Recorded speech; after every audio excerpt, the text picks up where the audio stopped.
the Eisenhower and Roosevelt, Churchill were very aware of the progress that the Russians had been making. And they had made huge strides in 1943, but even more massive strides in 1944, where they basically crushed the German Army Group Center, as it was called. Enormous casualties, enormous losses. And the Russians were now encroaching on East Prussia, and they were coming into Poland. Remember, they had gotten by September of 44 right up to the outskirts of Warsaw, at which point there was an uprising. We covered that in the last 7 lectures. So the Allies, I think, particularly on the Western side, were thinking the Germans are going to put much of their force against the Eastern Front, even though we're somewhat close to the border of Germany. In other words, once we've taken France, we're almost there. The second part was that the Germans had been retreating and hadn't shown any real aggressiveness. Plus, they expected that the German Air Force was markedly reduced. So their expectation was, we've got air supremacy, not just superiority. The difference with supremacy and superiority is superiority, think of it as a place in time where you can put up enough aircraft and keep the enemy away. Supremacy means their air force is basically non-existent in terms of battle. In addition, though, up to that particular time, the logistic lines had been stretched to such a degree that it was necessary to cause a temporary halt. And now you look at the context and say, the Germans have been on the run for the last several months. They've taken a lot of damage. We need a little time to rest up. We're bringing in new recruits, new divisions that don't have real combat experience. As in World War I, how do we adapt, get them trained adequately? We want to send them to a sector where there's going to be no major attacks, either on our side or their side. So you look at the terrain and you think, okay, where is their good spot? Because you can't defend everywhere and you can't concentrate sufficiently. Remember, the Americans and British are thinking aggressively. We're going to be attacking. We're not on defense. So we just need to concentrate where we plan our major attacks. And we're going to talk about that when we start this lecture. So there was an expectation that while we weren't going to be home by Christmas, we could clearly have the Germans on their back feet. Unbeknownst to us, and done with an amazing degree of secrecy, given the conditions that existed at the time, Hitler withdrew forces from the Eastern Front and moved them to the West. Why did he do that? Because he anticipated that it would be a surprise attack against the Americans and British. There was a seam between the Americans and British that he could cut through. That happened to be right near the Ardennes. That's bad terrain, normally expected for armor because of all the different crossings you have to make and the up and down nature of it, the need for bridges and culverts and things of that sort. But more importantly, if he could drive in that seam and get up to Antwerp, he would cut off the supplies of the British Army and the Canadians who were up to it. His own generals told him that was a pipe dream, that wasn't going to be accomplished. But as I talked about in the last lecture, what is most dangerous is a wounded, cornered animal. And at this particular time, we're going to cover it now, as you'll see one of the huge impacts that occurred in September of 1944. So before the bulge occurs, that may have been a real impetus. And because the Germans were able to operate under such a high degree of secrecy, they amassed an unexpected level of troop concentration and firepower in order to attack. And we were fortunate, truly fortunate, that we were able to respond as quickly as we did. And that ultimately part of the failure on the German side wasn't just American defense, because remember, Battle Bulge was fought exclusively by American ground troops. That they hung on in places that stalled the German advance, and they prevented the Germans from getting the fuel supplies they needed to keep going. So they quite literally ran out of steam. So I hope that answers part of it.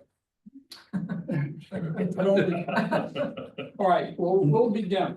I'm going to cover just a touch of ground that we covered before.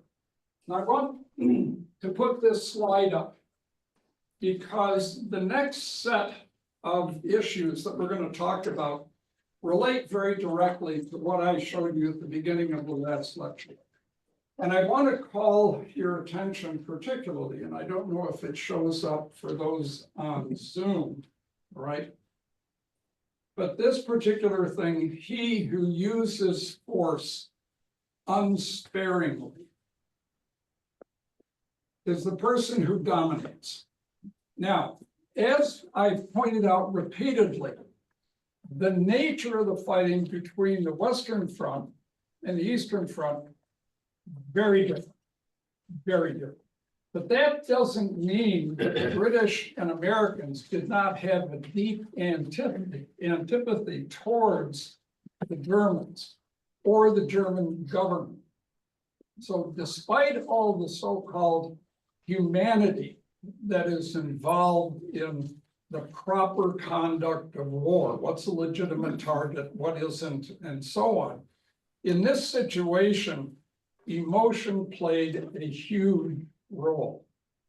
The number of direct atrocities carried out on the Western Front. That's Dave. Is it not on? So took the first one off and the screen there's completely shot, completely ruined and plugged. But I don't think it needs the new valve per se, just the screens. Okay. Do you have those valves that you that you purchased? Yeah. Okay, because I might be able to just steal the screens off of them. And unless you wanted me to replace the valve, I couldn't do that. But the valve itself is good, it's just the screens, and the new one should have come with new screens. No, on both. We haven't done the other one yet. I'm assuming it's gonna be. Yeah, I don't know who's talking right now. You should be able to figure that out from. Yeah, do that. Especially if they start eating something delectable. So the point I'm trying to make is that in terms of atrocities, they did occur on both sides, but by far the greater balance was in the East. But that was in terms of the treatment of the civilians, the racial and territorial issues that drove the Germans, Hitler, to attack in the first place. But more importantly, at the political level, there was no separation between the German people and the German government. In terms of Churchill and Roosevelt and many of our top political leaders, it's important to keep this in mind because it was felt, and this is before the camps are discovered. This is another thing to keep in mind. It was felt that Germany as a nation, having in their minds been the cause of World War I and the enormous destruction that took place there, now were the causative agent for World War II, and therefore had to be punished severely in order to prevent them from ever creating a World War III. Now, why is that important? Because I alluded to this briefly at the end of the last lecture, and that is the following. Morgenthau was the Secretary of Treasury. He was not the State Department. You have Hull and Stimson, who are in Department of State and Department of War, as it was called. But Morgenthau drew up a plan between January and September of 1944. So think about the time frame. Think about what was known about how been word out about death camps but it was very hard to prove at that time. Nobody had actually been there, done that kind of thing. That came later. But you'll notice that what is being offered to Germany at this time is this basic destruction of the German nation in order to prevent it from ever rising again. This is what a proposed map of Germany was to look like. It's broken up. There might be an economic connection between the North German state and the South German state and maybe Austria, but these politically were to be independent regions. And you'll see the territory that is cut off from Germany proper and given over specifically to ownership, not to occupation, to ownership by the other countries involved in this war. Now, They gave the Baltic states, Latvia, Lithuania, and Estonia to the Soviets immediately. basically the Yalta Conference, which I'm going to talk about. Remember, they're already occupied. Yeah, they're already occupied by the Soviet Union. And whether they remain part of the Soviet republics, right? Remember USSR, right? They would still be completely under the thumb of Moscow and Stalin in particular. Drew Pearson leaked the information in September 1944, had it published.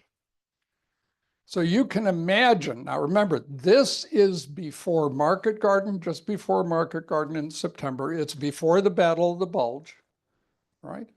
It's before all of that happens. This is published. And when it's published, what does that end up meaning?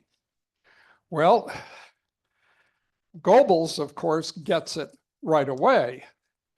And the repercussions involved there, according to one individual who happened to be I think, a brother-in-law of a senior American official, says this is basically granting to the Germans 30 divisions. In other words, you've so hardened the attitude that this is as though they just got a huge number of reinforcements to confront us. So think about that for a moment. Now, there was some speculation, and there was certainly a great deal of opposition to this particular plan, which Morgenthau presented to Roosevelt. And I'm going to read you something from, and I normally don't like to read, but this is what I'm going to give you an idea of the political implications at home in our country by our senior leadership as this happens. Morgenthau's explanations persuaded Roosevelt to write to Hull and Stimson that US occupation policy, which anticipated that Germany is to be restored just as much as Netherlands or Belgium, was excessively lenient. A better policy would have the Germans fed 3 times a day with soup from army soup kitchens. So they will remember that experience the rest of their lives.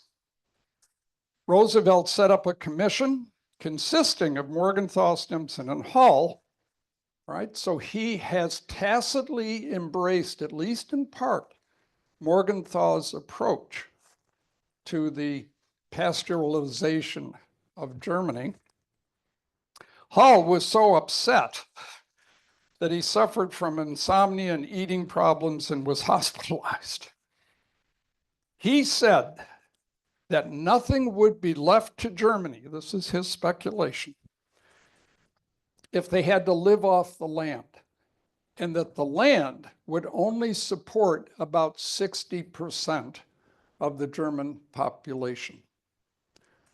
The rest would either have to be dispersed to other countries, or they literally would die of starvation. One estimate at the time was that as many as 25 million could die in the ensuing years from starvation. Aren't we humane? Okay.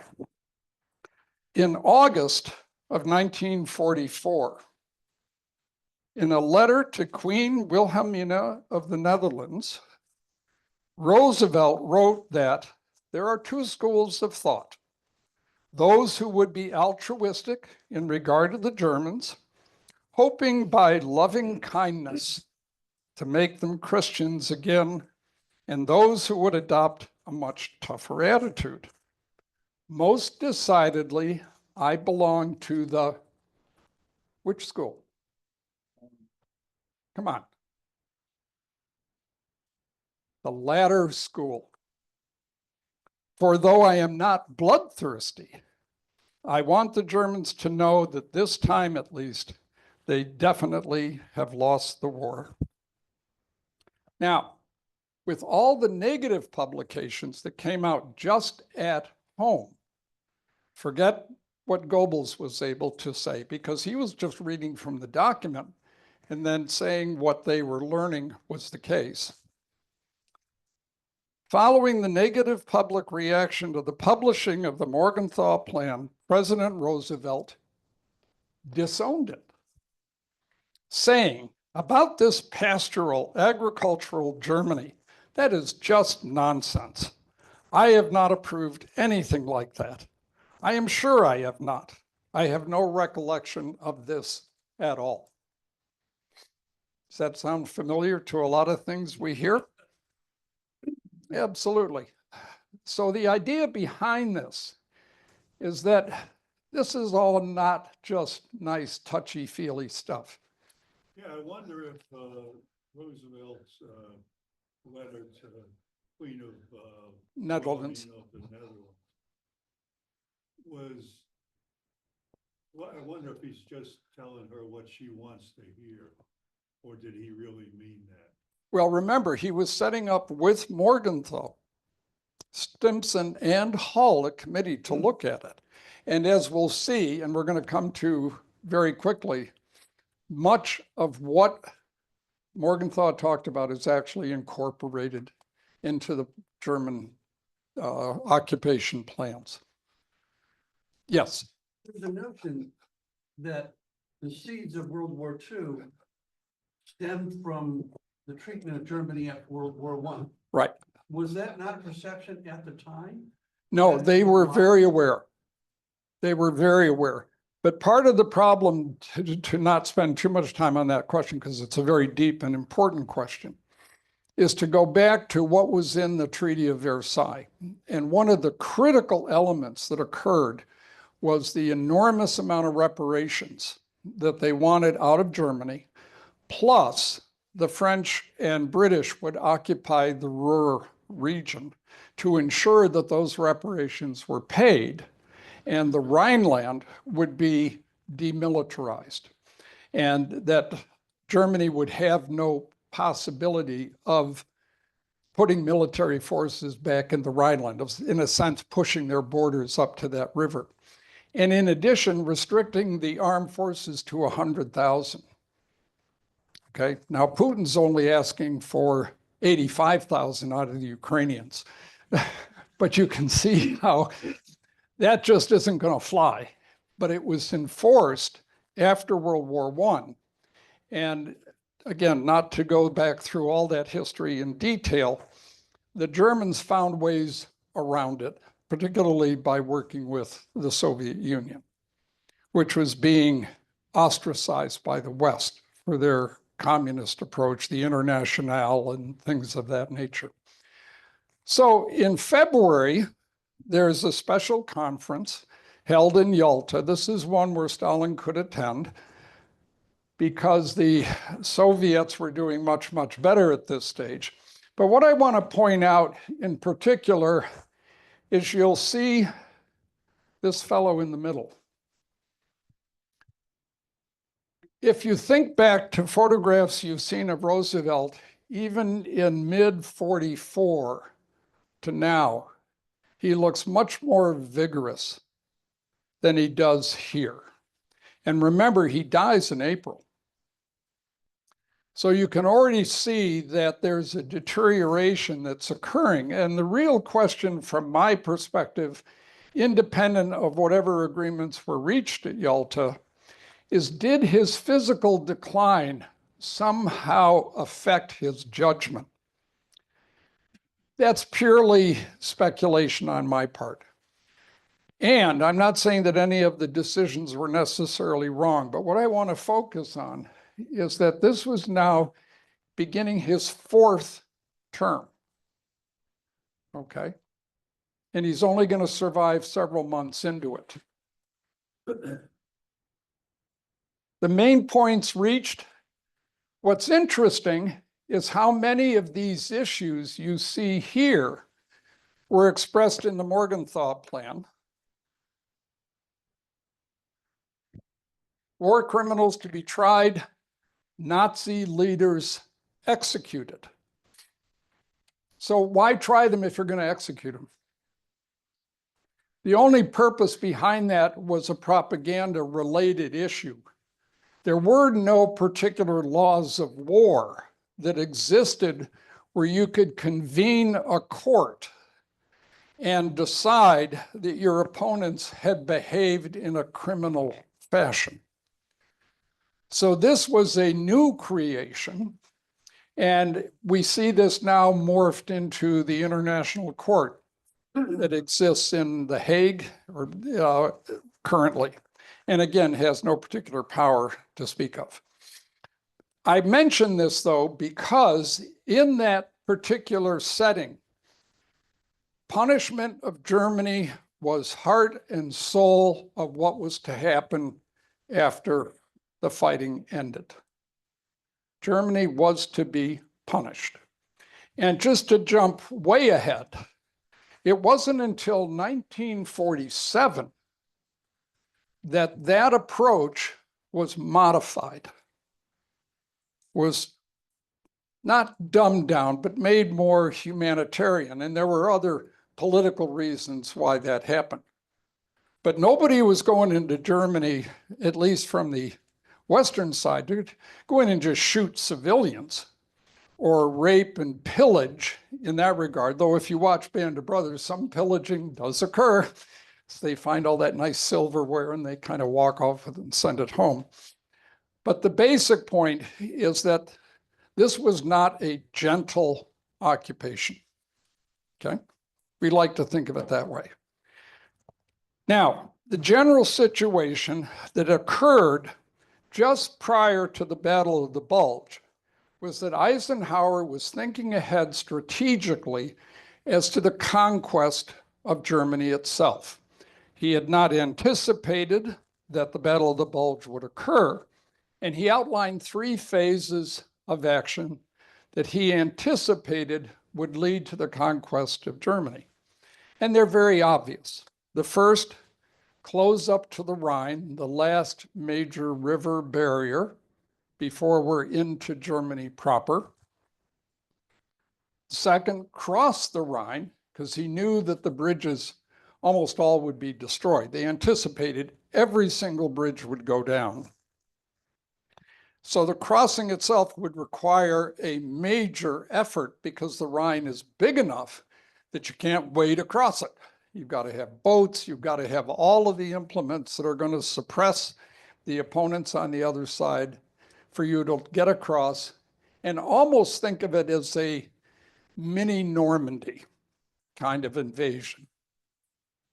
And then consolidate those bridgeheads and then drive across Germany to destroy the remnant German forces. Implied in all of that, especially after Yalta, it was known that the post-war occupation of Germany would occur primarily between the Soviets, the British, and the Americans. Later, the French were given a part of their own to satisfy de Gaulle, and that was taken from the American and British zone and consolidated for the French. The point being, the line was drawn, and the line was the River Elbe, which was to the west of Berlin by about 80 or 90 miles, if memory serves. So the point was, once we crossed the Rhine, once we got into Germany proper, the idea was we would close up to the Elbe, which would be the easternmost distance that the Allies from the West would cover, and eventually meet the Russians there. Knowing that we were crossing into Germany did not mean that the German forces would be completely crushed and defeated. In fact, at the end of the war, there were still German forces in the Netherlands, Denmark, Norway, in a couple of pockets, particularly in the Ruhr itself, and to the south. And if you look at the maps I've provided over here, but you can see on this particular one, the large coloring here is all mountain terrain. And mountain terrain is very difficult to fight in. We knew that because we'd been fighting our way up the Italian boot since 1943. And it struggled mightily to get as far as we did by the end of 1944.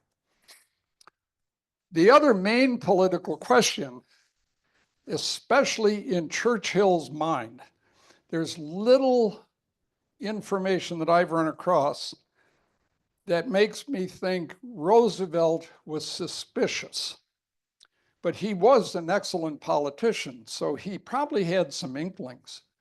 But he still knew that under the circumstances occurring in the Pacific, that we wanted Russian help. And if you remember from what I showed about the Yalta Conference, the Soviet Union would join the war against Japan in spite of having a treaty of neutrality, if you will, between Japan and the Soviet Union that had existed way back in 1940. So Stalin was perfectly willing to join in a fight against the Japanese at a convenient time for him. And that meant that his own territorial ambitions obviously had to be fed. And at the time, the Japanese had over 1 million troops in China. And we were very concerned they would all end up in the Japanese homeland. So we needed to threaten them and, if possible, take them out. And the only way that could happen was by having the Russians attack. Churchill, on the other hand, didn't trust Stalin at all, even though he was a realist enough to know that much of the territory conquered by the Soviets as they moved west would not be given much chance to become democratized in the way that the Western allies expected. So he had a particular inclination, first exhibited in his desire to have the Allies invade the Balkans.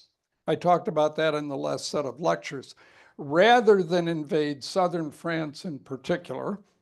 But he was even skeptical about Normandy initially. And secondly, that if he took, or we took territory, that even though it would be turned over to the Soviets, would be a bargaining chip. And that's an interesting perspective that we'll talk about in just a few minutes more. But I want you to think of it from this perspective. We, as Americans, have been in this fight since the very end of 1941. So we haven't fought anywhere near as long, but we've had great engagements in the Pacific and obviously, in this Western theater, including North Africa. Are we going to sacrifice American lives as a bargaining chip for territory, so we can bargain with our ally, Uncle Joe, as he was referred to many times? So you, as parents, including myself, gee, what would be the effect of having my son killed, driving on Berlin, and now Roosevelt, or in case of this, Truman, turns around and says, by the way, all that territory is going back to the Soviets. You got my son killed, and it's meaningless, except as a bargaining chip? I mean, that's not going to sit well at home. Eisenhower knew that. So what you hear in history is that Eisenhower was distracted to that mountainous terrain in the south where he feared the Germans would set up a guerrilla campaign and carry the war on for even a longer period of time rather than surrender. But in terms of the human cost, this was something he was very sensitive to. As an example, you may remember that there's a famous picture of Eisenhower talking to the paratroopers. I don't remember if it was the 82nd Airborne or the 101st, doesn't matter. But he's there talking to them shortly before they're going to load their planes and fly to France and drop into German territory. He had been told casualties could run as high as 90%. That doesn't mean they're all dead, but dead, wounded, captured. And yet he went out there to talk to these men and encourage them to do the best job they could. Do you think that he would have relished the idea where at least their sacrifice would get the Americans and British ashore in Normandy and keep them on the shore and allow them to take the fight directly eventually to Germany, rather than go to Berlin, lose however many you're going to lose, and then, oh, we're going back to the Elbe, by the way. So it raises real questions there. He had 3 phases, as I mentioned, and it took time after the beating everybody took at the Battle of the Bulge to put things back together. Remember that after the Battle of the Bulge, which we call it formally ended around January 13th, there was two other offensives that had to be dealt with further to the south. So that all took time. And what he looks at here now is, how do I get Germany beaten? Well, if we attack on a broad front, that means the German troops have to be stretched out, and they're going to be weak places. The old idea that he who defends everywhere defends nowhere. So he's looking to where he can push. With Antwerp open, the supply chain now is much improved. With Marseille open and Toulon opened, even though they're much further away, it really helped the logistical situation. French ports on the Atlantic, several were still held by Germans. Didn't surrender until the end of the war. But he didn't need them. So he didn't have to sacrifice troops trying to attack them. They just want to cordon them off and just let them be quiet. So he favors the push more, even though this is broad front, in the north because the terrain is so much better.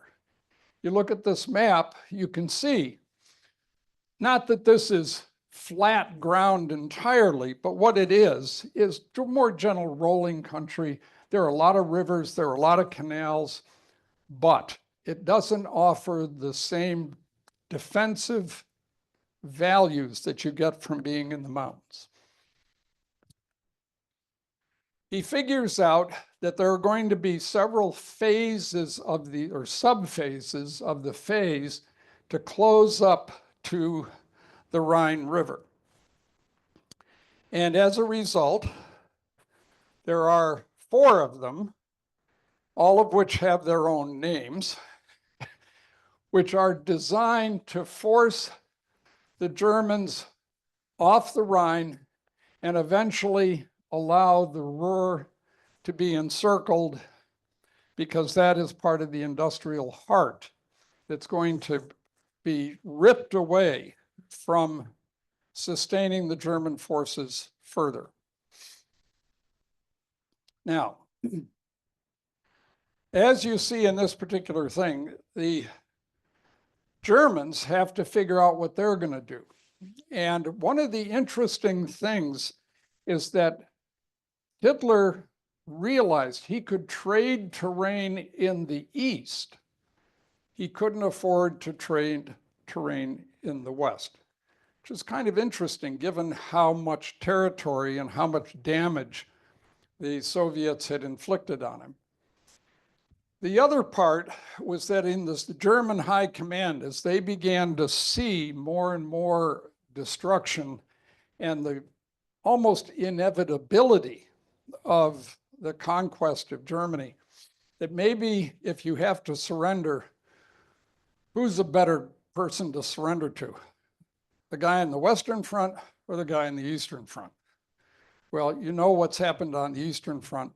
You're going to think, maybe if I can get to the West. And that created some political tensions among the Allies later on.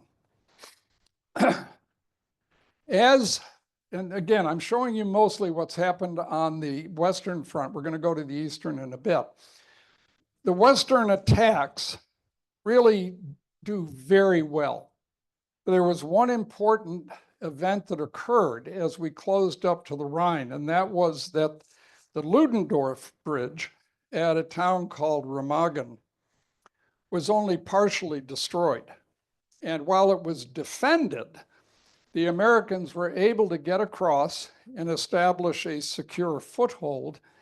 And by the time the bridge completely collapsed, we had pontoon bridges across in several divisions across that had forced the Germans back and collapsed the defenses along the whole eastern border of the Rhine. Why did that cause a collapse? Because once you're across the river somewhere and you're now in German territory, you've got to cordon that off with as much strength as you can. We go back to Normandy, for example, and think about how the Germans cordoned off the beachhead as best they could. Only this is too big an area. You don't have the resources. You've lost a great many troops. And the pressure that has developed, notice here, once you're penetrating through Germany, you cut off units here, up here. So the weakness becomes more profound. It's not just numerical. In fact, there were more German troops on the Western Front than there were on the Eastern Front at this particular moment in time. But they were split into sections, and that meant they could be sealed off. And once they're sealed off, just leave them there. That's like a big POW camp. Eventually, the Allies reach the Elbe at a place called Torgau. And as you'll see from the date, this is getting close to the very end of the war. The Russians have reached that location as well. And that was the first place that we met up with them. The end of the war then, on the Western Front, looks a bit like this. And you'll notice a lot of action occurring to the south. We're up to the Elbe, right through here. There's Berlin, right there. But we've got the whole southern part of Germany down towards Austria and so on that is very insecure to us. Remember what I said about the so-called infamous Southern Redoubt, that if you muster enough supplies and troops in very defensible terrain, this could be a brutal conflict for months to come. When the Allies, the Western Allies, do reach this area, there was even an attempt to head up to Prague, but we knew that was going to be in the Soviet region. They were told, don't go there. Okay. There's no point, you're going to have to give it up. So the end in the West over those few weeks looks like this. This group in the Ruhr under Model doesn't surrender until the war formally ends in May. He hangs out. The troops that are cut off up here in Norway, they're there until the end of the war. So we can't think that this has been a total domination of all of the German terrain. Any questions about that part so far? Okay, yes. Dresden is on the album, but they didn't move all the way to Dresden? They went down further south. I don't think they got to Dresden before the war ended. And then again, it was just the occupation territories and, you know, who's gonna keep what.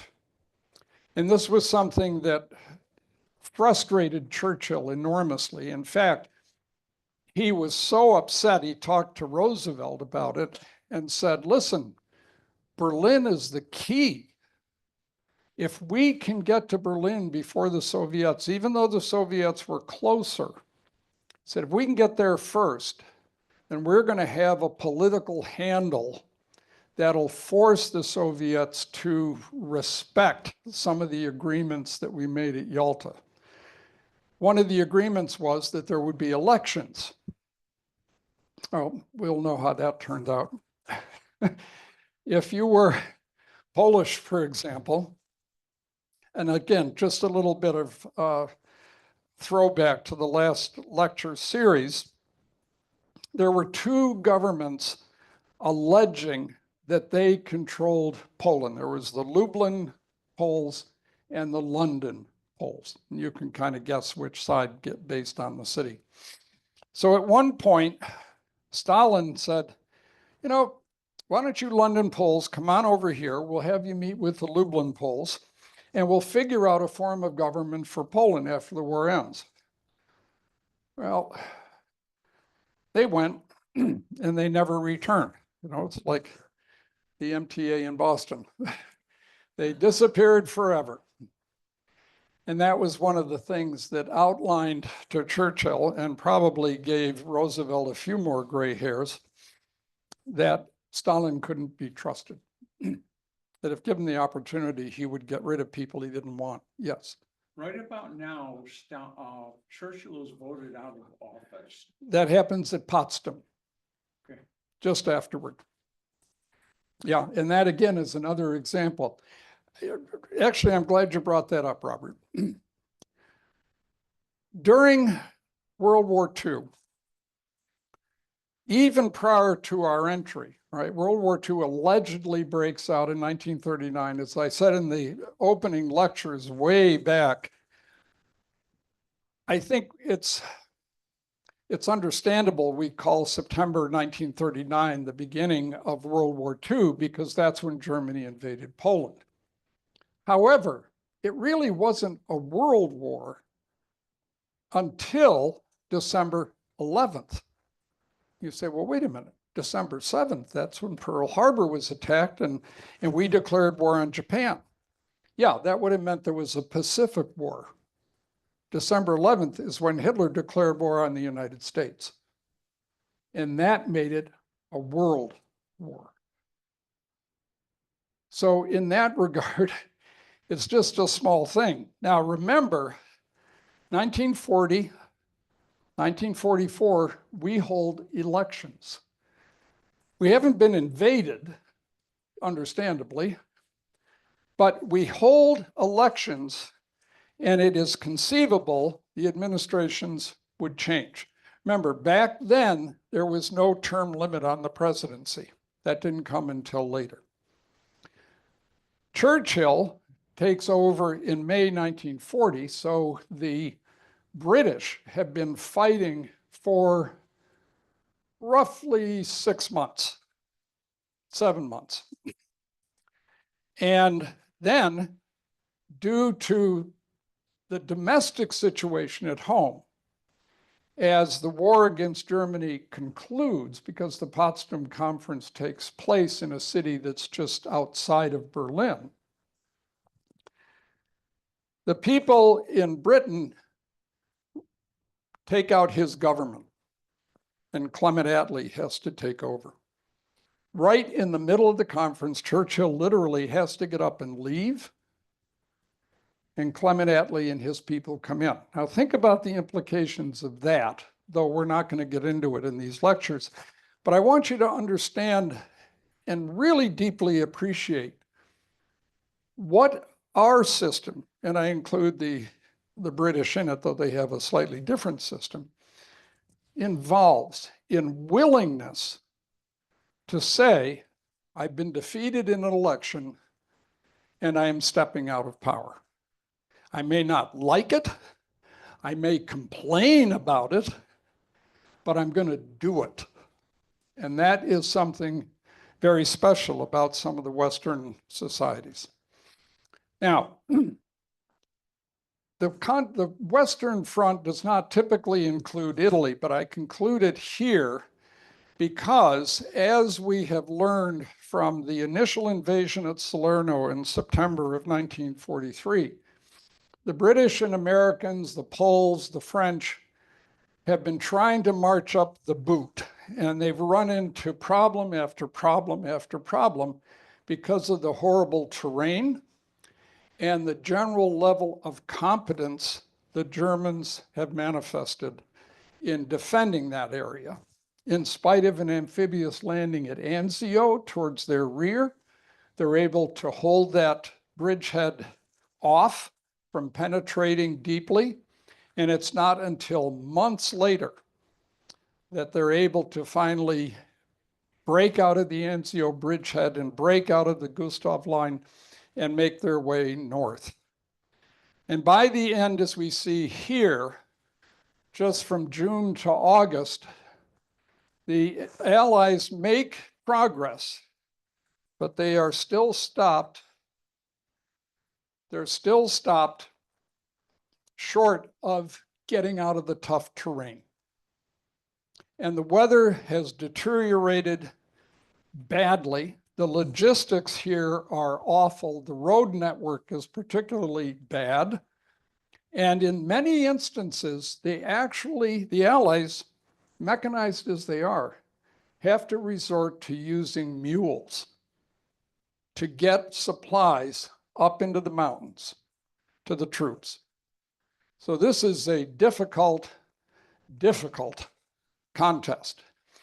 Recognizing how important the terrain is probably one of the features that influenced Eisenhower to look at southern Germany and say, that's a bad spot. And if they muster much strength there, could it be Italy all over again? We don't want that kind of fighting. If we break through, we've got to occupy that area as quickly as possible, prevent that from happening. In the meantime, as you reach into June of 44, a number of troops have to be reassigned from the Italian theater in order to resupply, bring in their reinforcements, and be prepared for the invasion of southern France in August of 1944. So that weakens the power that is available to keep driving up the boot. So the question then comes, you're going up in that direction, you have much less combat strength than you had, you're fighting in terrible, terrible conditions, both in terms of weather and terrain. What do you think is happening to your morale at that particular time? And you feel like you have been forgotten. The same is true of the China-Burma-India theater in the Far East. You've been forgotten. And that is demoralizing, to say the least. That reduces your enthusiasm. And the Germans are able to muster different lines of defense that are showing up here, first in this crenellation that you see here, but then they're developing another one here and another one here.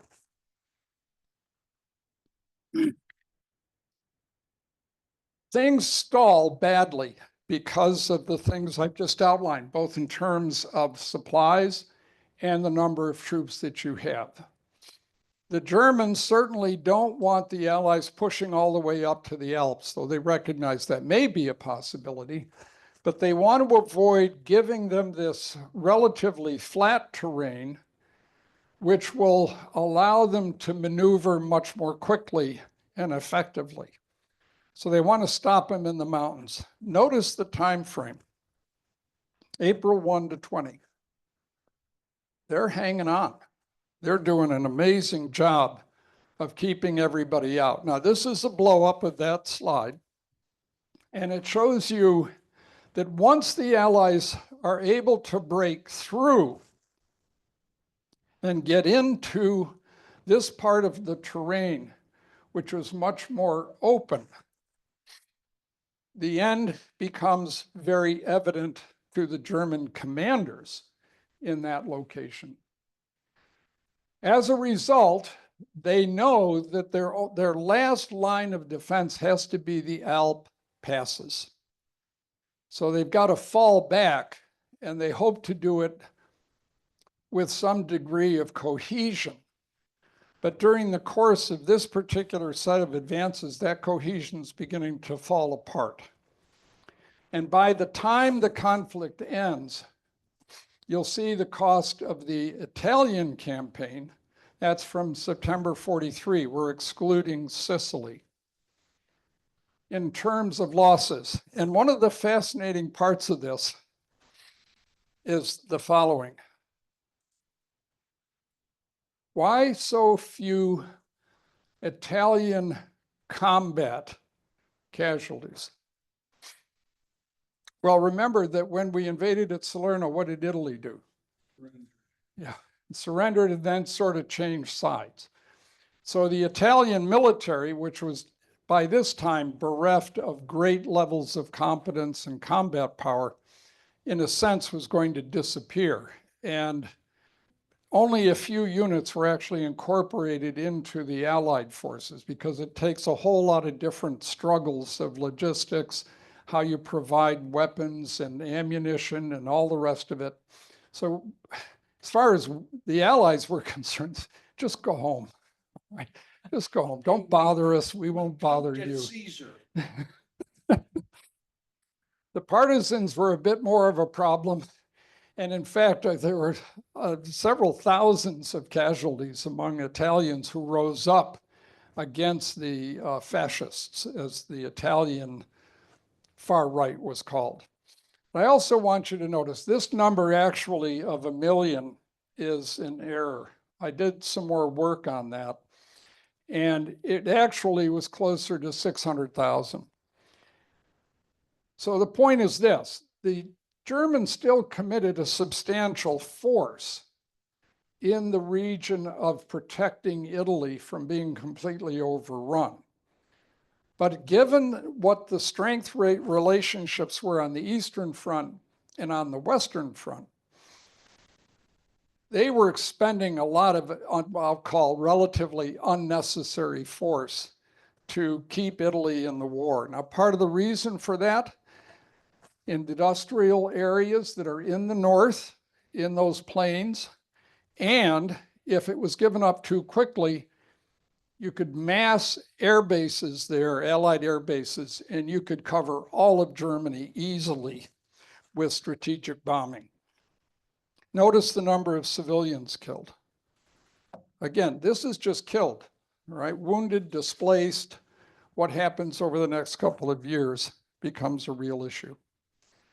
So this takes us to, and I'll take a break here for a bit before we get into the Eastern Front, and we'll take the Eastern Front to the end. So we'll begin to see how the post-war situation in Europe is going to develop and how the impact of that is going to influence the next 80 years plus of history. All right, we'll take a short break. Thank you.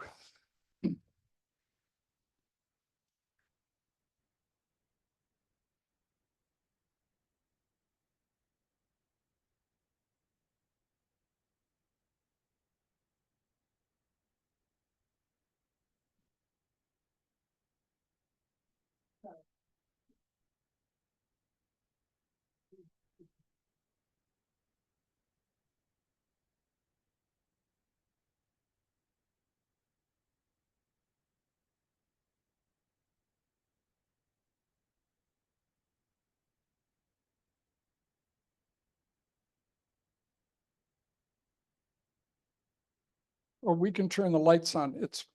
Can you turn the ones to the front? Thanks, Gary. This really outlines how difficult the terrain is. Here's Berlin. Now, this is obviously modern and so on, but the idea of how difficult this terrain is just laid out in spades.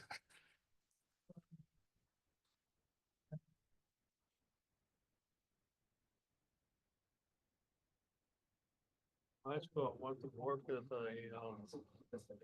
co-op program in a lab Uh-huh. from, and the chemist, chief chemist there was a Hungarian refugee who had been employed at Plastic. Really? His children were born there, right? My. His daughter there, in bad circumstances. And with the collapse over there, ended up back in Hungary and managed to escape to Brazil and then hence the US. But I was talking about when the Soviets came into Budapest. Yeah, he's talking about rape and pillage. Oh, yeah. Yeah. And it says that, and Sereno semi-literate. And it says many of them died by drinking methanol. Put methanol? But they could see alcohol, they drained it out of tank tops. Yeah. And another at the same time, I was the Jewish kitchen. Should be reading.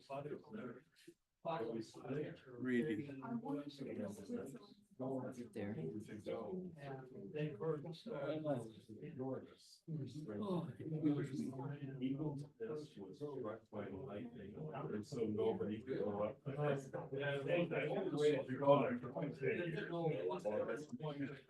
At Christ Church, at the bakery, can you find some fruit turnover? Something like, something a little more deserving than the night. Very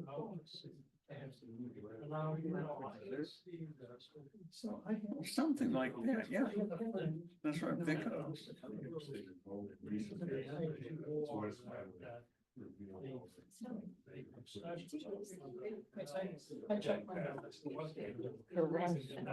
And here you go.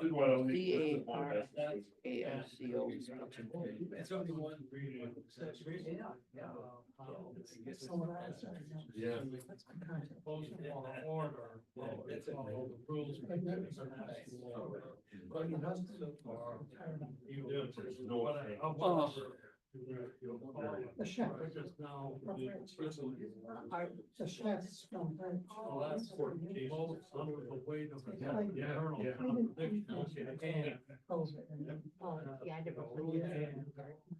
In fact, at one point, they had research. Almost all.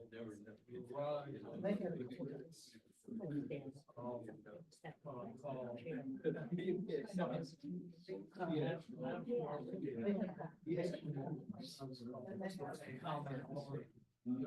I am. Okay, that's what I'm doing, but I'm going.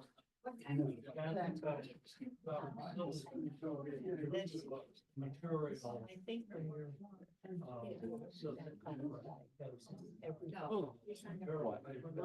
Reacts to it differently. You know, I joined my friends that were making. I knew I was gonna take me out of the building one day, they were Saturday, so. So I didn't realize. I didn't.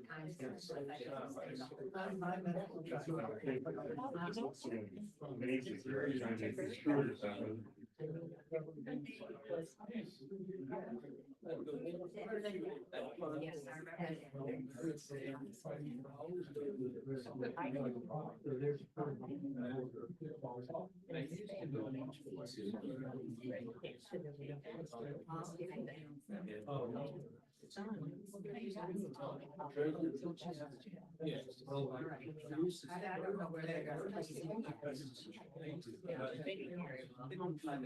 know. Finally. You're on. You're acquainted with Barry. Well, Radiation. very, Whatever. All over certain. You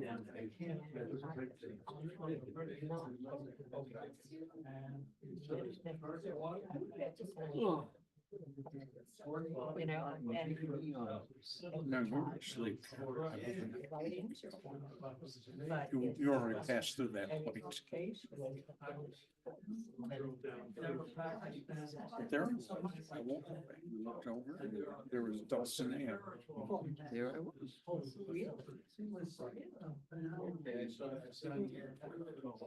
That's the thing. Growing in that area. What I did was I turned on that music I usually take a nap to. Yeah. Because I didn't want to fall asleep. It's okay.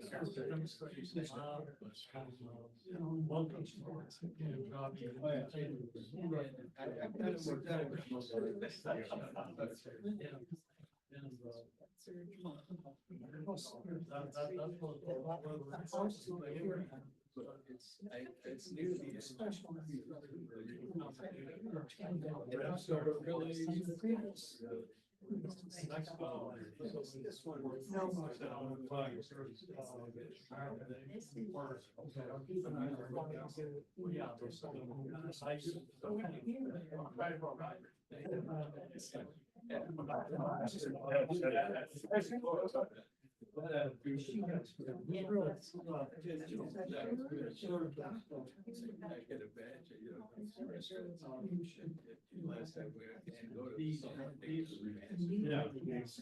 What care?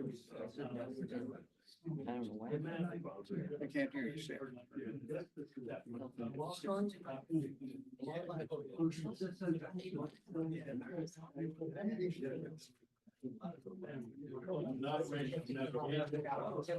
It's long term. But anyway.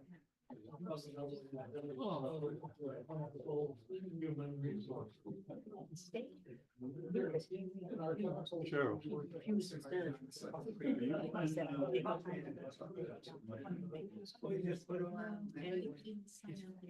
I didn't either. How you doing?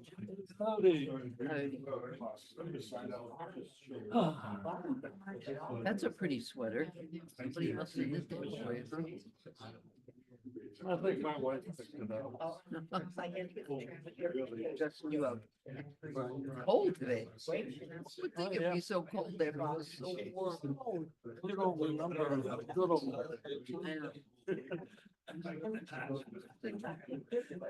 Just keep waiting for spring. It just, remember last year was such a mild winter. Yeah, Sugar, it just doesn't.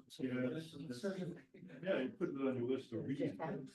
Well, You know, the another global vortex, more warming in the Pacific and another push. They signed up for the, Another storm coming in. Midwest. So, you gotta, and then I was doing all that. I didn't move the Yankee games to this afternoon. oh, heavens. I mean, with the world's coming to an end. Well, they, because it was gonna be so cold at night. they played it, and God's punishment for those torpedo bats. It's all psychological. Yeah, Not quite a book. lately. The bat doesn't work if you can't hit the ball.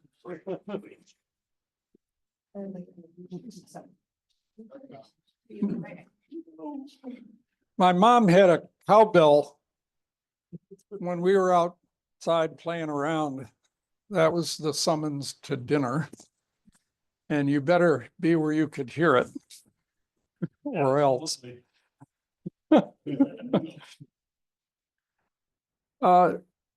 This next portion, again, brings to mind a lot of different elements. Now, when I was talking about the Western Front and concluding the last portion, I deliberately left out a whole host of things, among which is something I think all of us understand and appreciate, and that is the American troops coming upon the death camps. There's a great scene in Band of Brothers, for example, that gives you a real sense of what that's like.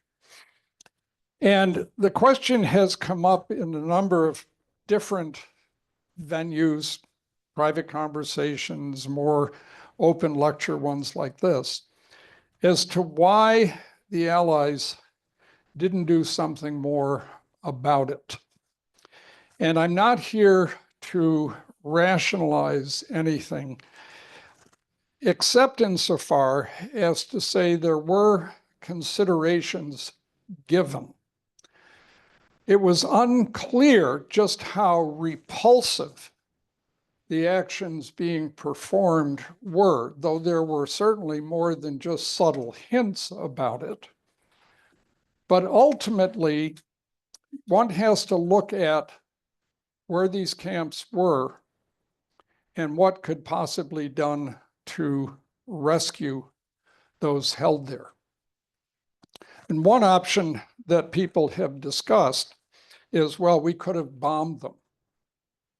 Now, first of all, the German government was not about to admit what these camps were, right? Work makes you free, right? These are labor camps with undesirables.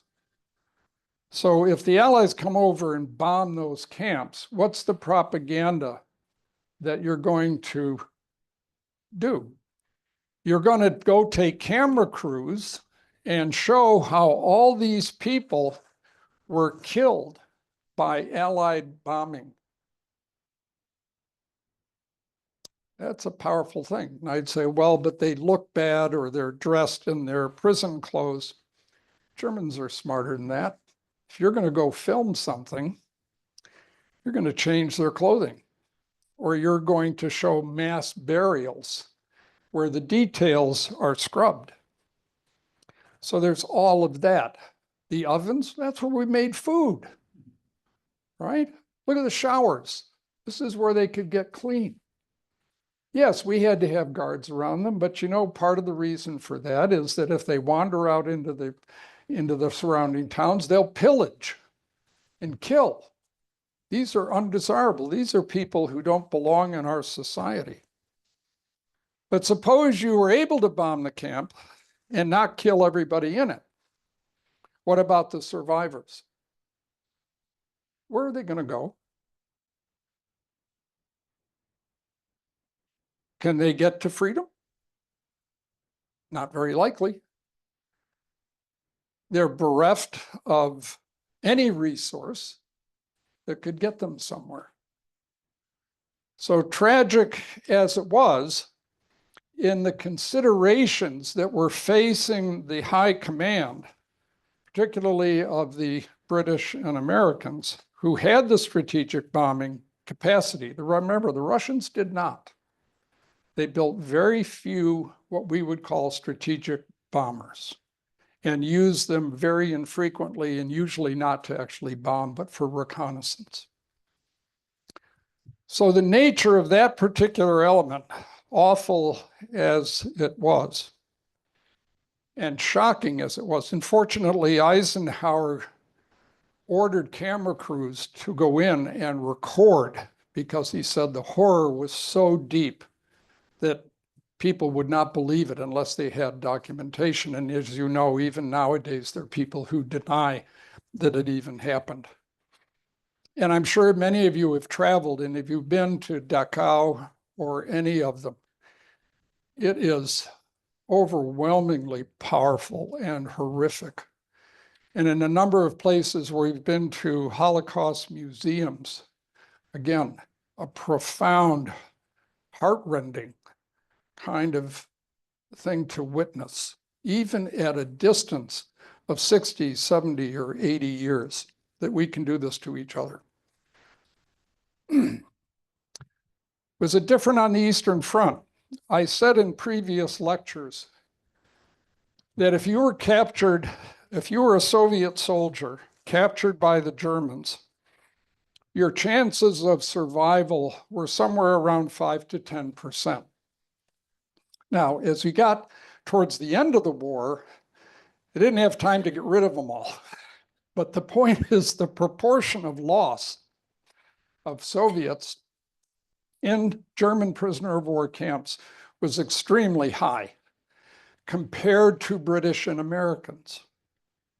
Now, that doesn't mean there weren't mortality rates that were troublesome to us, but the point is that the treatment was very different, very different.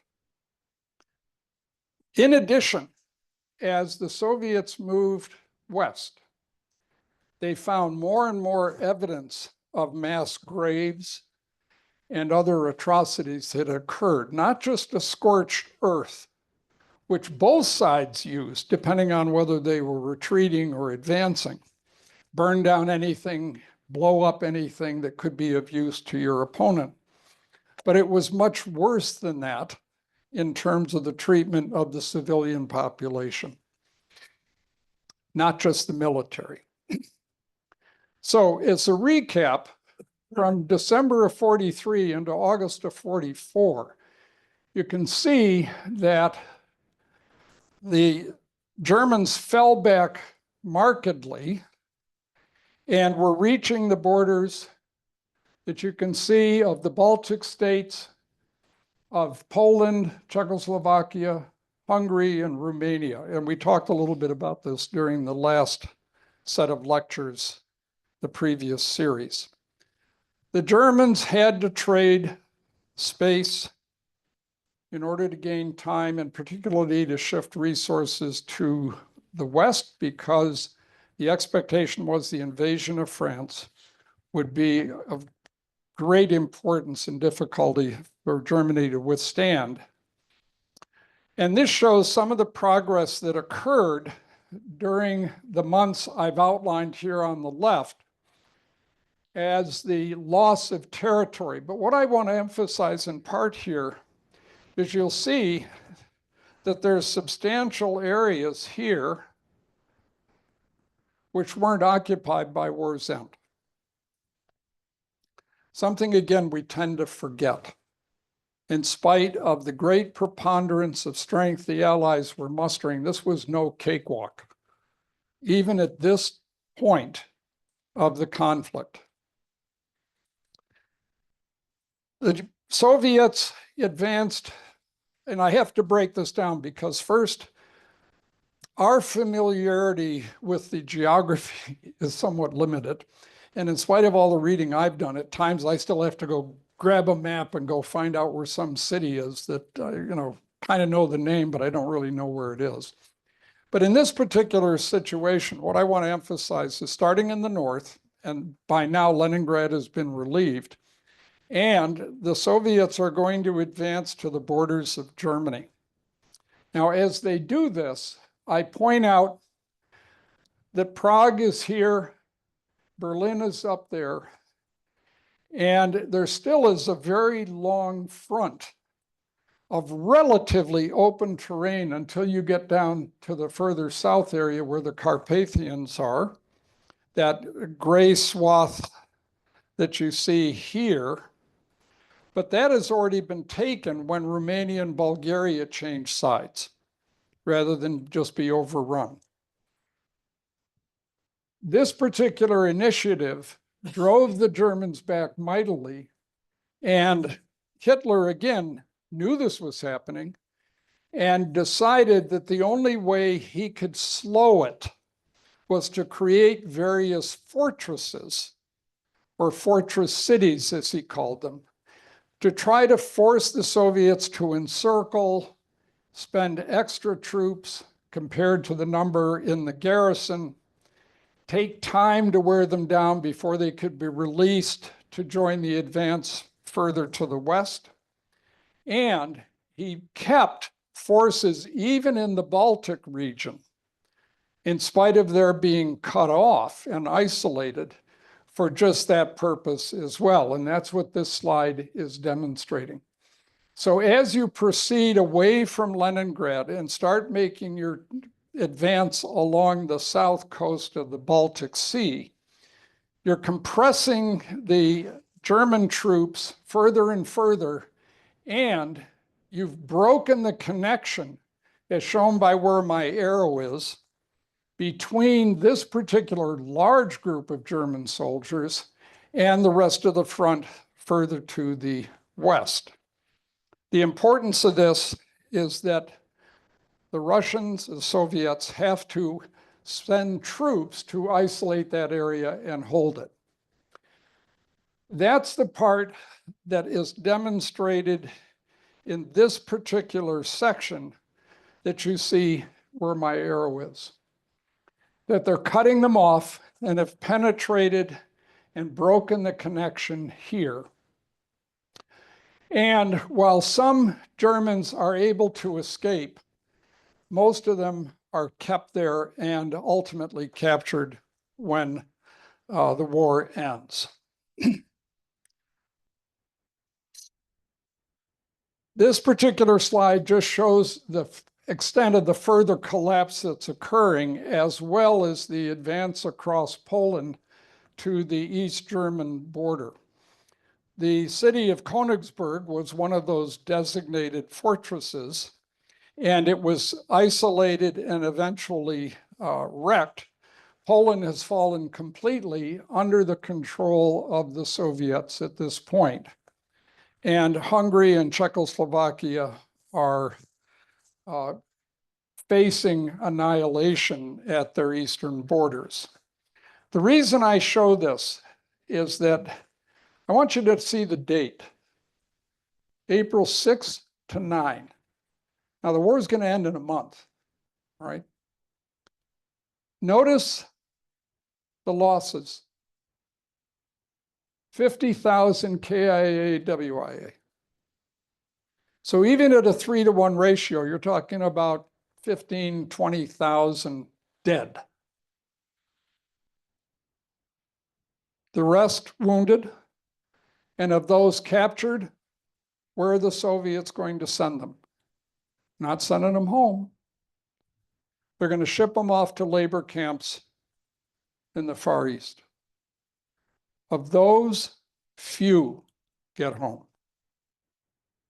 The Soviet losses, again, they're perfectly willing to take casualties consistent with other situations. 3 days.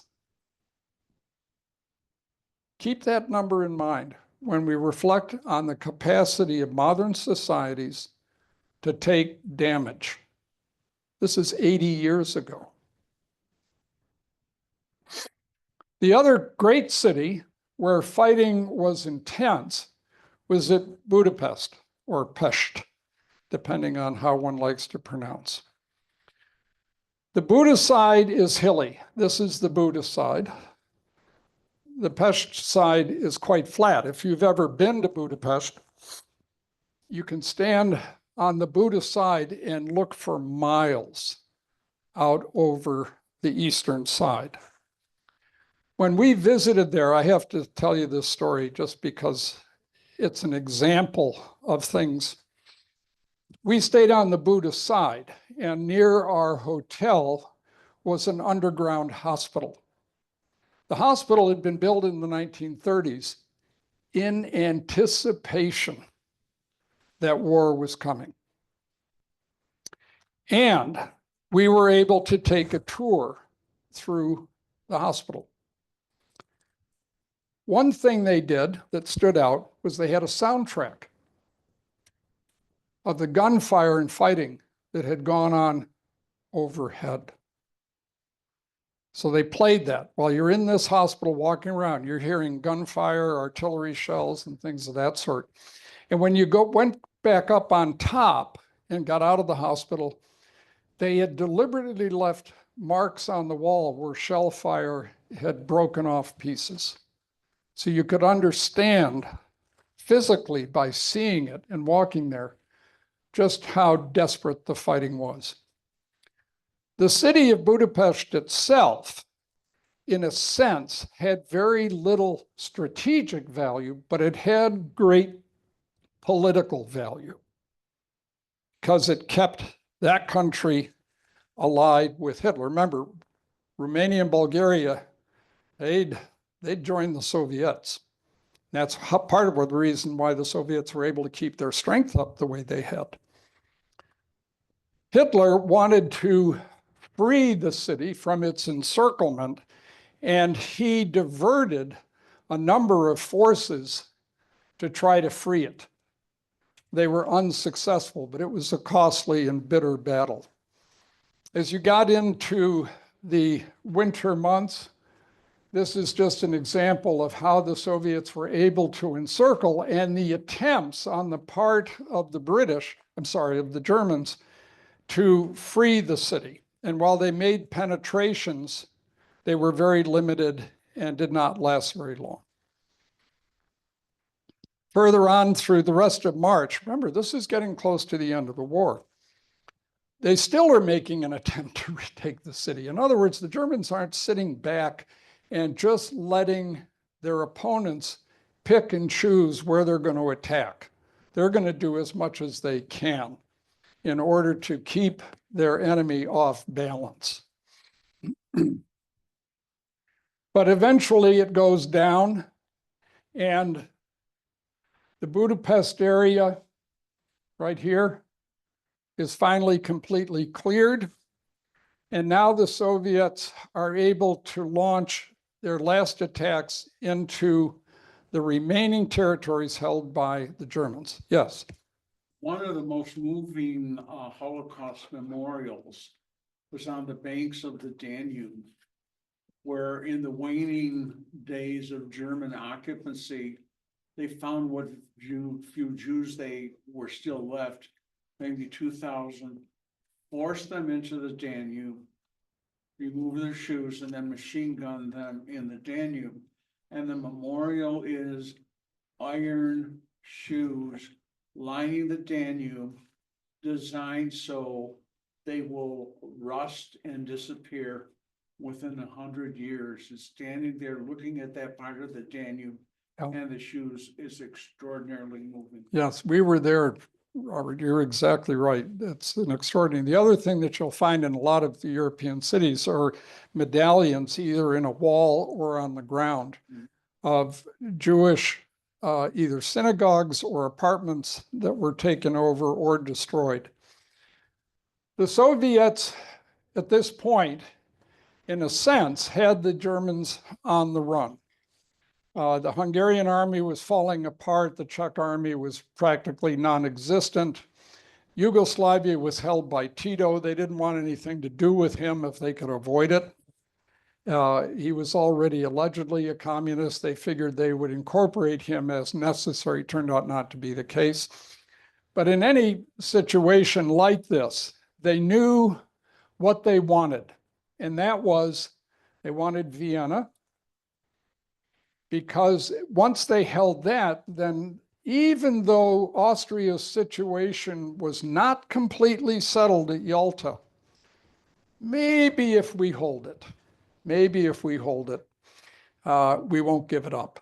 As you know, Austria went to neutrality afterward. The penetrations were considerable. The Germans had little with which to resist. City after city fell. And ultimately, the main target, which was going to be Berlin, was going to be hit. But there still was a considerable distance for the Soviets to go before they could hit that city. Now, I show this slide because this is a little easier to read. This is part of the clearing operation that eventually led to the capture of Vienna. And basically, that city was abandoned. There was some fighting that took place, but basically, everybody said there's no point in wrecking this city. It's going to fall. Let's just get out of here. All right.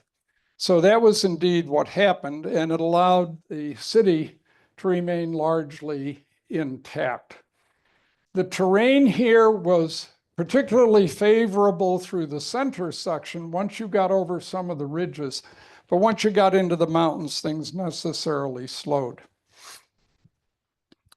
Similarly, Czechoslovakia goes down, and the city of Prague, and I showed this because the Americans, this Army Corps was headed in that direction and wasn't very far away, but was basically told, nope, turn around because this all is going over to the Soviet Union.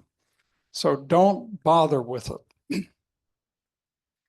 Now, this city fight was or is an example of what we'll call intense urban combat. Now, we've talked about urban combat in the context of Stalingrad in particular when we had that set of lectures in the past, but I want to emphasize that this was very similar to that.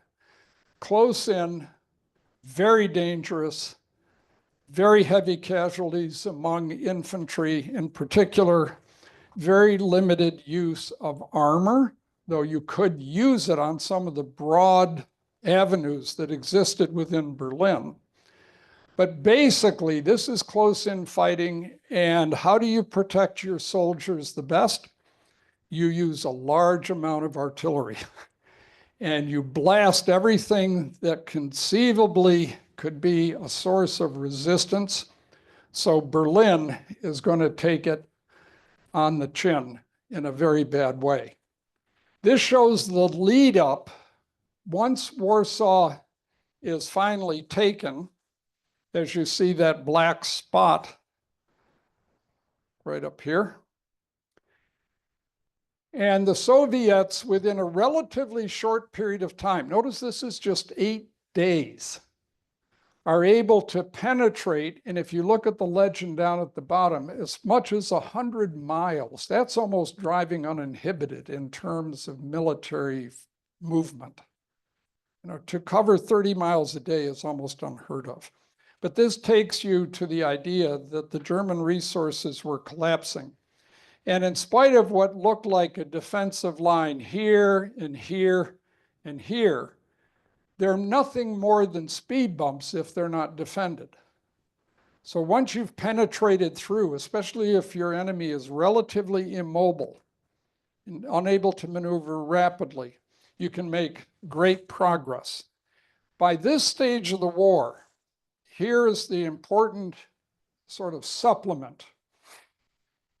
The Germans were running out of fuel. They no longer could fuel a large number of aircraft. They certainly had to manage their fuel supplies very cautiously, primarily to support their armor, tanks, assault guns, anti-tank, mobile or self-propelled anti-tank guns, and so on. They still had a large number of horse-drawn vehicles. So in a situation like this, how did the Soviets, who have suffered enormous amounts of damage since June of 1941, how were they able to make progress? Trucks. Did they build them? No. Nope. Where'd they get them? From the US. Thousands of trucks. 500,000. 500,000 trucks. So in terms of support, now you say, well, what about the fuel? We Well, supplied that remember, too. we did. And they also had managed to retain the oil fields and so on in the Caucasus area. So they had the resources to become much more mechanized, even though much of their infantry still marched, walked on foot. Their logistical support through trucks was of critical importance. But what about railways? They were wrecked. There's scenes of the Germans having a special device, the big claw hammer, that could roll down a railroad, tearing up all of the railroad ties, just making it very hard to replace. They didn't have Sherman's bow ties, but it was close. Don't worry if you don't know what my reference was. So the point is that the Russians, the Soviets, are becoming more mobile.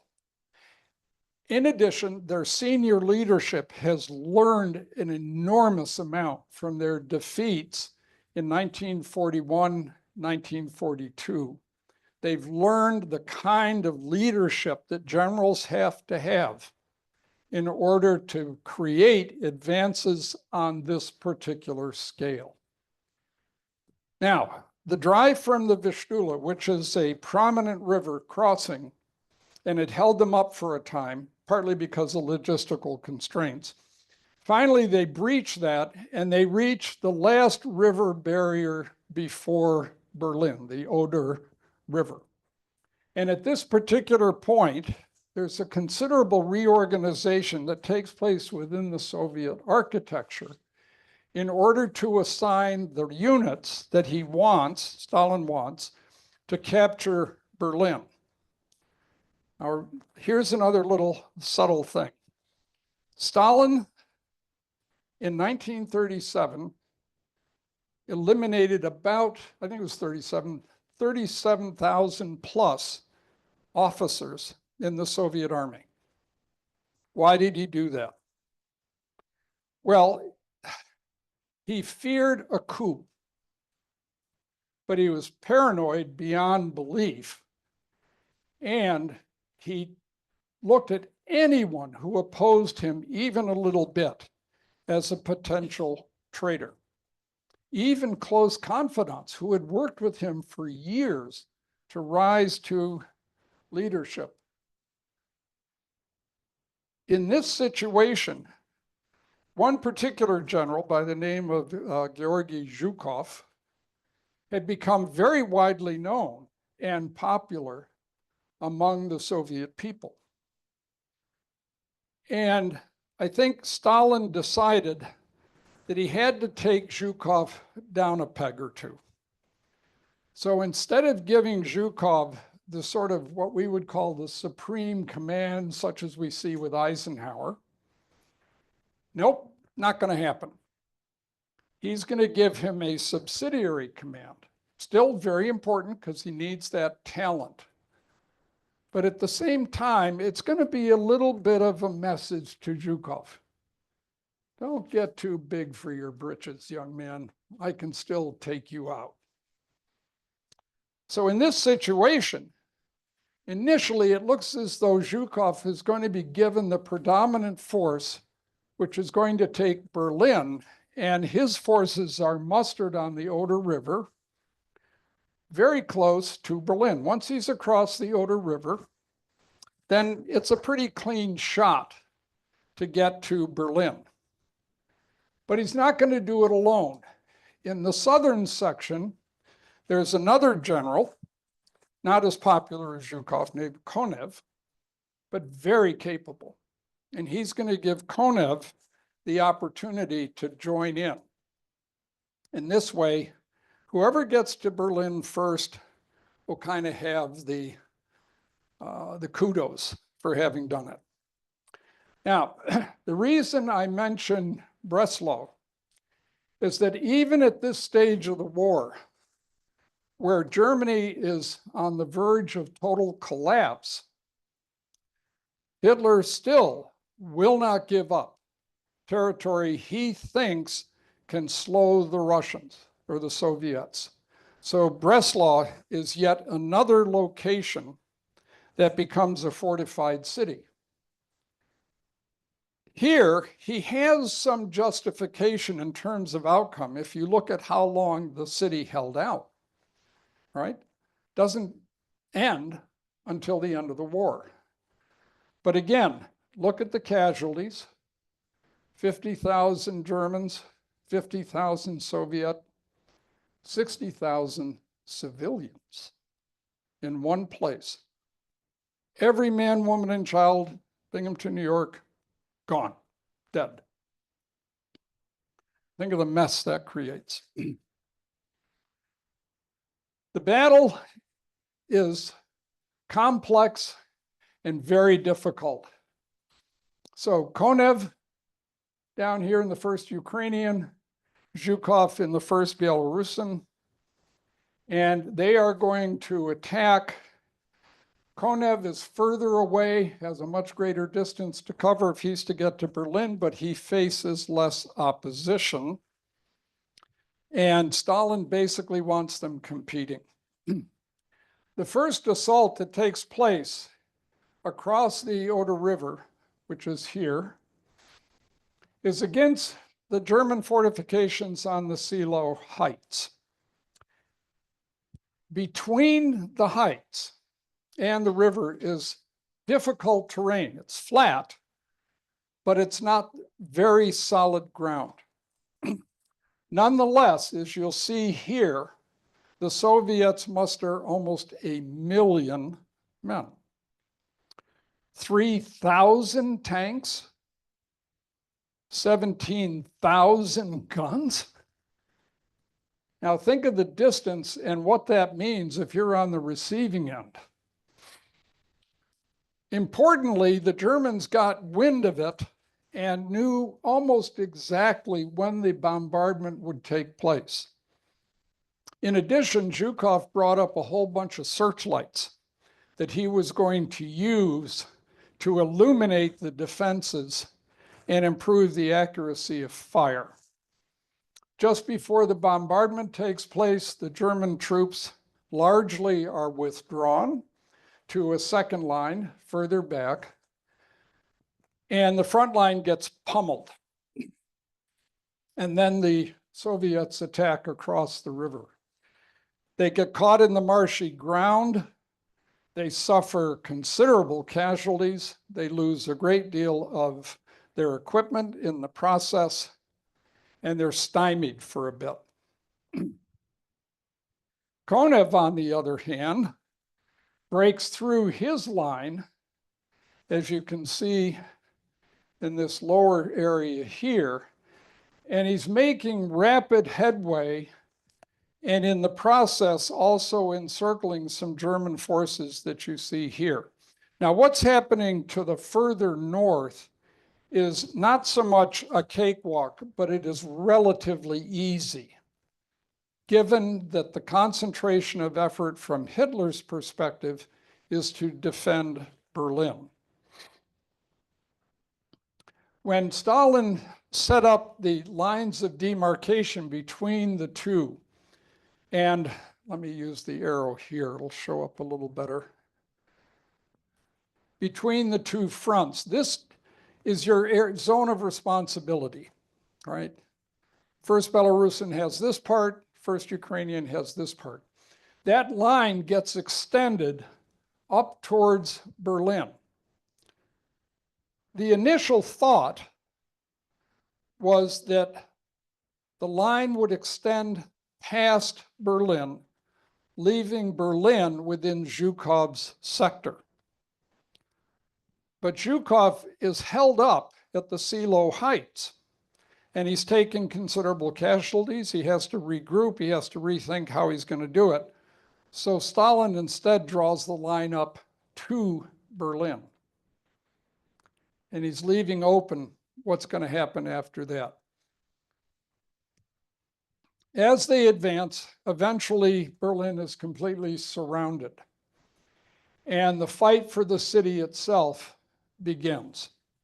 This just shows some of the routes that the Soviets used to attack, where some of the defenders are pushed into a smaller and smaller region for support.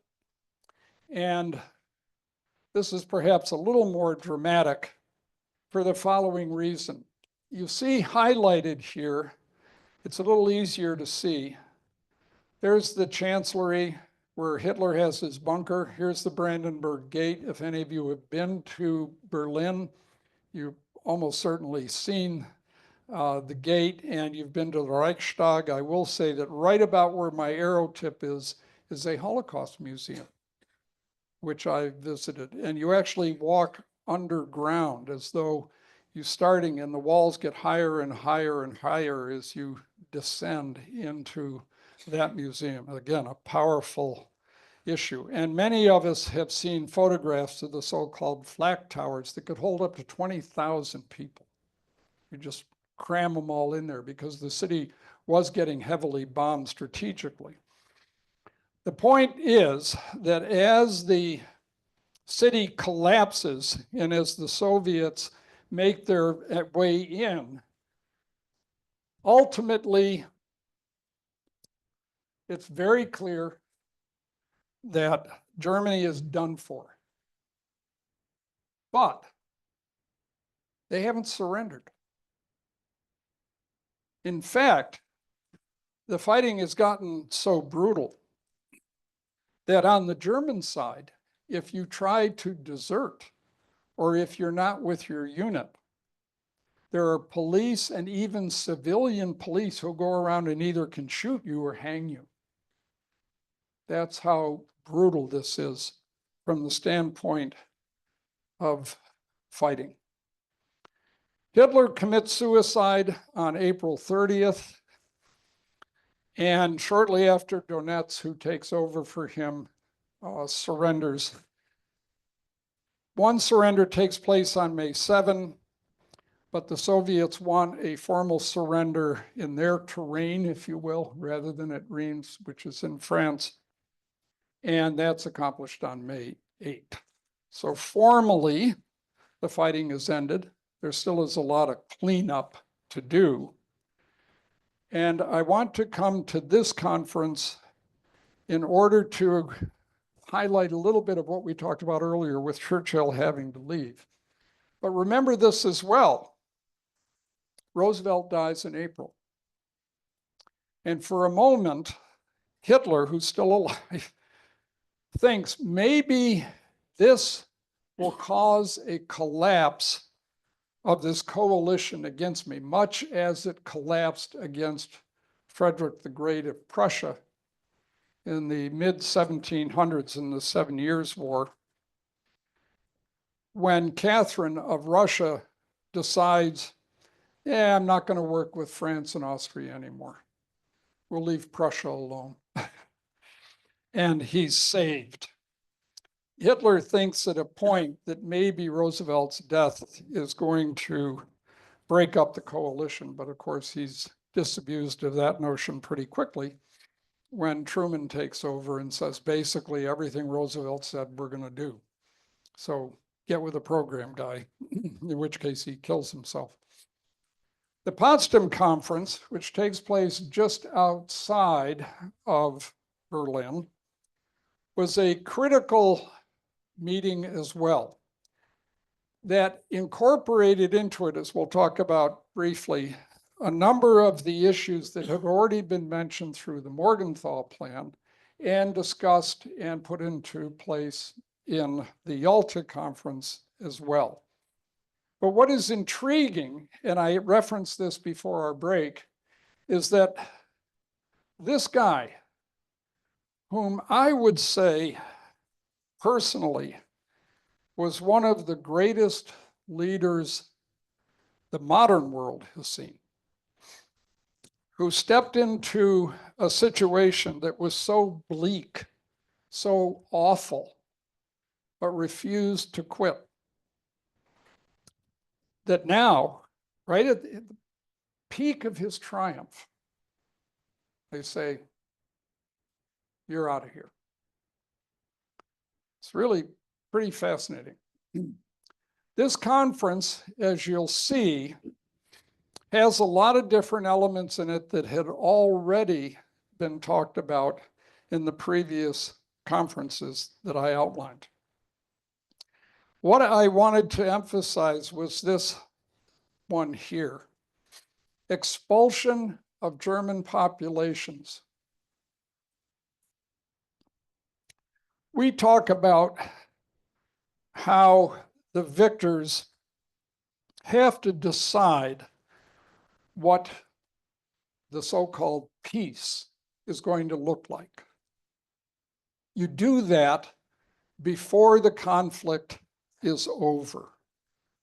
If you haven't given thought to it, if you haven't given thought to what you want the post-conflict world to look like, then perhaps that very first slide I showed beginning today should resonate with us. That war, to simplify it, is a continuation of politics by other means. A continuation. The end of a war does not end politics. Politics continues. When we look back on our own experiences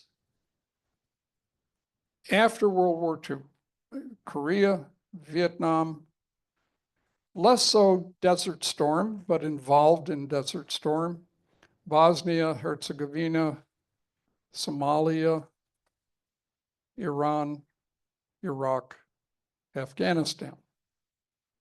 If we look at all of that, do we say, did we have an idea, a plan for what the post-conflict world or region was to look like? And how reasonable or realistic was that particular ethos that was driving us to engage in violence to begin with? If we have no idea of that, why are we there doing anything?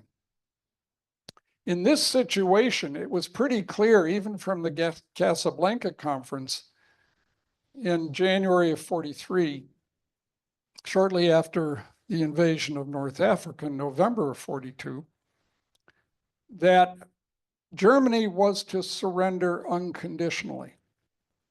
And then it became applied quickly to Japan. That sets up a whole different construct for what you want the world to look like.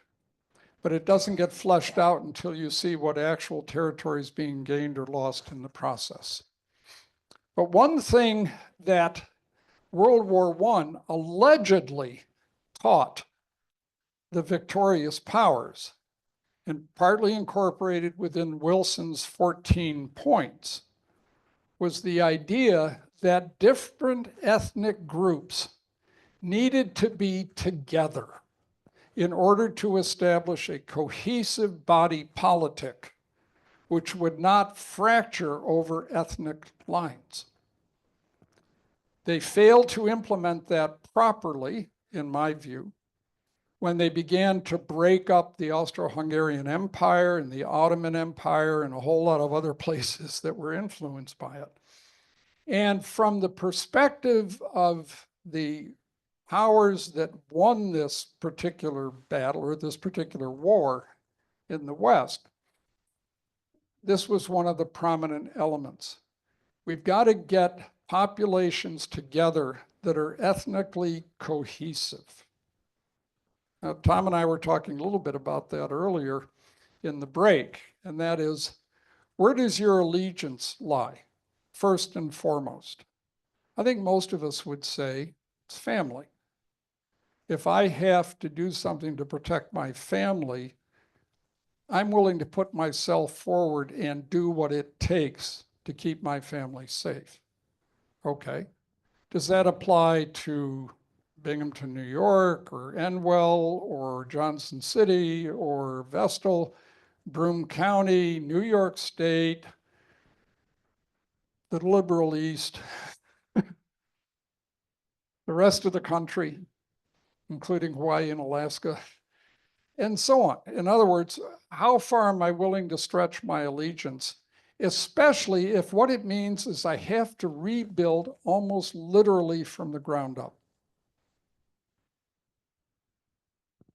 That's what the Allies are looking at. What you see is an element of a pipe dream here. Why?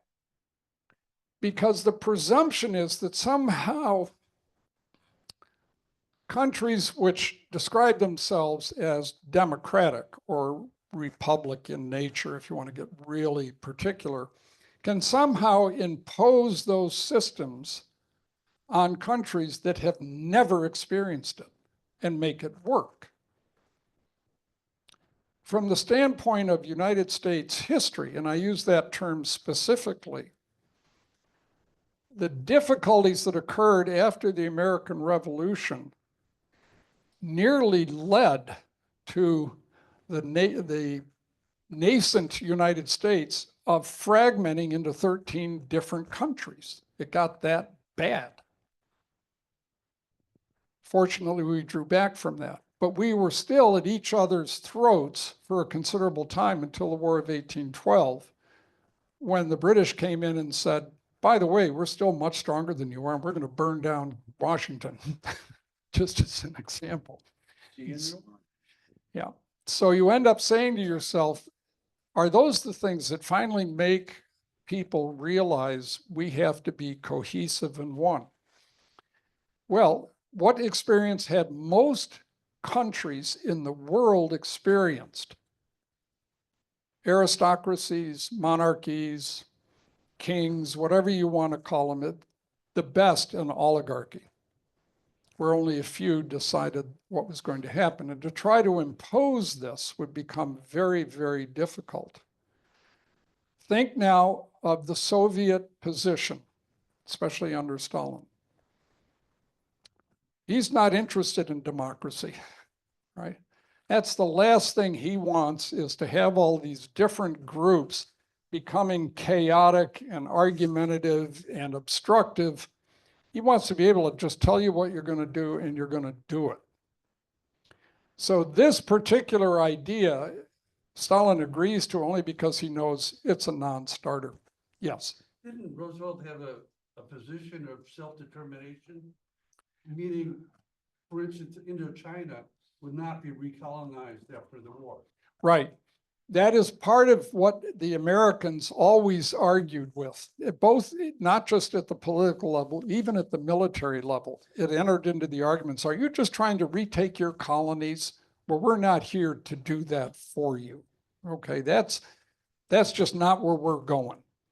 But politically, it became the charged atmosphere, because for them to reclaim their colonies meant they had to occupy them again. And we wanted no part of that, at least those that we didn't already control, like Guam and the Philippines and other places of that sort. So yes, in that regard, again, yes. Wasn't that a sore point between Roosevelt and Churchill? Yes, but also with de Gaulle. Major sore point. there. Yes, and also with de Gaulle. Now, I'm not going to get into post-war conflict too much, but I'll say in response to that, the British went back and retook Malaya, that whole area, and they used tactics very similar to what were used in South Africa in the Boer War in the late 1890s, of concentration of populations in, we'll call them protected locations. So the insurgents would not have a base of operations. They could be hunted down. France, of course, went back into Indochina, thinking somehow or another they could reclaim that, and that led not inexorably, but eventually to our involvement in Vietnam. I won't go further than that at this particular point. Notice that France was left out initially, and de Gaulle always said, France will reclaim its position in the world regardless of what you say or do. And so he was going to go his own path regardless of that. The other part that I mentioned, war criminals to be put on trial, we already talked about that briefly. Now, what other countries are affected other than Germany? Well, we have them listed here as outlined. And basically, this is the idea that possession is 9/10 of the law. Austria, even though it had been taken by the Soviets, they literally conquered the whole nation, was still going to be allowed to be neutral, in part, I believe, because Stalin didn't see it as something necessary for him to hold. If it was neutral and that neutrality was enforced, that would be enough. He didn't need to get into deep arguments over that. But at the same time, remember, and we don't have, at least I don't have access to some of the internal deliberations that were taking place, but I could imagine, it's pure speculation, that in order to encourage Stalin to send forces to the Far East to attack the Japanese, you could say, well, what you take over there, you can kind of keep under your control. But, let Austria at least be neutral. They're kind of okay guys. They aren't as bad as the German Nazis. And certain territories, as we can see, are set up. The idea of free elections, of course, isn't going to happen anywhere. So I'm going to stop here so that we can spend the next two sessions dealing with the Far East. And hopefully, if you have questions or other comments or things you want to bring up, we've got another 5-8 minutes left here. Happy to have anyone chime in.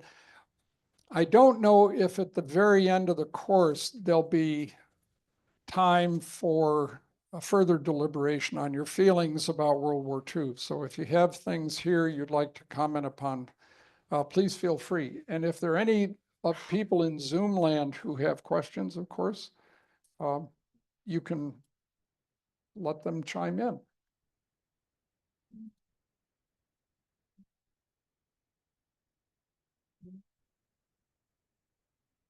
Nothing? Okay. Well, thank you for your attention. You get out early.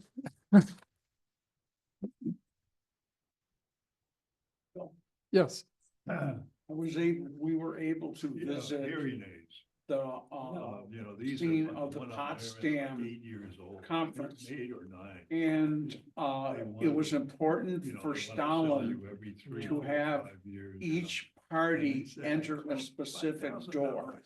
Ah, It turns out that the English Went to the were right theater. across from the Soviet door, but they could not use it.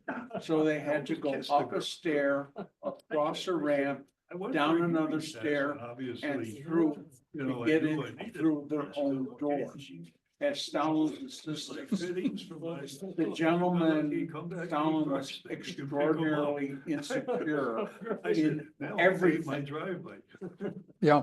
But I didn't anyway, remember that part. I remember visiting Potsdam Yeah, I know. and how the table was set up and who sat where, and those kinds of negotiations that occur at that level are just extraordinary. We just tend to think, well, come on in, sit down. You guys sit over there. We'll sit over. No,